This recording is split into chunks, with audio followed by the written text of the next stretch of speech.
और अब मैं आपको भारतीय सेनाओं की सामरिक शक्ति से जुड़ी एक खबर बताने जा रहा हूं।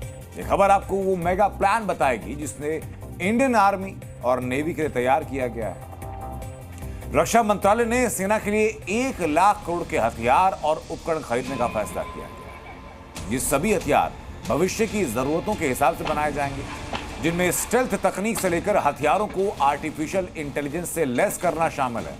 और खबर बता रही है कि बहुत जल्द रक्षा मंत्रालय ने इन हथियारों की खरीद के लिए टेंडर जारी करेगा और इस टेंडर का बड़ा हिस्सा मेक इन इंडिया के तहत खर्च किया जाएगा। यानी ज्यादातर हथियार और ज्यादातर उपकरण भारत में ही बनाए जाएंगे। तकनीक से किस तरह हथियारों को नई धार दी जाएगी, आप देखिए और समझिए।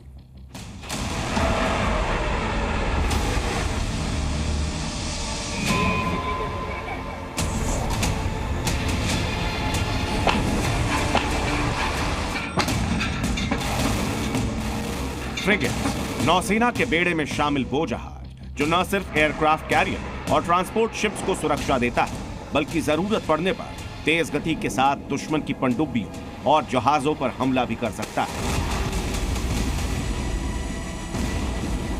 रक्षा मंत्रालय के मेगा प्लान का एक बड़ा हिस्सा स्टेल्थ तकनीक से लैस फ्रिगेट्स बनाने पर केंद्रित है और इस प्रोजेक्ट को नाम दिया गया है 17 ब्रावो।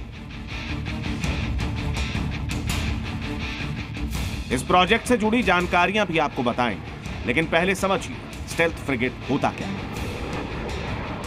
स्टेल्थ फ्रिगेट एक ऐसा जहाज होता है जिसे रडार से पता लगाना मुश्किल होता है। इस तरह के जहाज को बनाने के लिए ऐसा मटेरियल इस्तेमाल किया जाता है जो जहाज के इंफ्रारेड और थर्मल सिग्नेचर को कम कर देता है। जहाज में ऐसी तकनीक का इस्तेमाल किया जाता है जो जहाज से निकलती आवाज को दबा देती है, और जहाज की बनावट भी ऐसी होती है कि जहाज रडार को चकमा देने में कामयाब हो जाता है।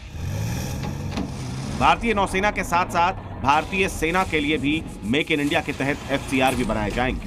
FCRV का मतलब होता है future ready combat vehicle.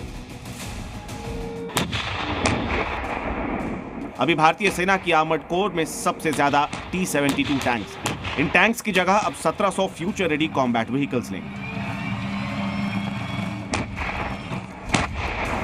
FRCV का वजन पारंपरिक टैंक से कम होता है। इसका इंजन ज्यादा ताकतवर होता है जो टैंक के चलने की क्षमता को बढ़ाता है। साथ ही FCRV के साथ छोटी दूरी की मिसाइल और ड्रोन भी लगाए जा सकते हैं। यानी युद्ध के दौरान टैंक कमांडर टैंक के गोले के साथ साथ ड्रोन और मिसाइल से हमला कर सकता है या फिर युद्ध क्षेत्र की निगरानी कर सकता है।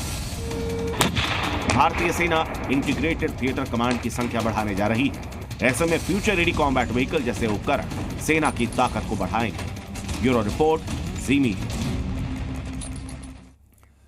तो मेक इन इंडिया के तहत न सिर्फ भारतीय सेना के अंगों के लिए हथियार बनाए जा रहे हैं, बल्कि हथियारों के एक्सपोर्ट में भारत भी आगे बढ़ गया है। साल 2016-2017 में भारत का डिफेंस एक्सपोर्ट 1521 करोड़ का था। साल 2022 साल 2023 में बढ़कर 15,920 करोड़ रुपए हो गए। भारत में बने रक्षा उत्पाद दुनिया के 84 देशों को बेचे जाते हैं, जिसमें अमेरिका शामिल है, ब्रिटेन शामिल है और ऑस्ट्रेलिया जैसे देश शामिल हैं। भारत के रक्षा निर्यात में मिसाइल और रॉकेट्स प्रमुख हैं। भारत ने दूसरे देशों को ब्रह्मोस, आकाश एयर डिफेंस सिस्टम और पिनाका मल्टीपल रॉकेट लॉन्चर दिया। इसके साथ ही भारतीय आर्टिलरी गन्स यानी तोपों की भी दुनिया में डिमांड बढ़ी है और भारत ने लगातार एक्सपोर्ट किया है। साल 2014 में मेक इन इंडिया की शुरुआत हुई और पिछले 10 सालों के अंदर मेक इन इंडिया का ग्राफ 10 गुना ऊपर बढ़ा है। Z News.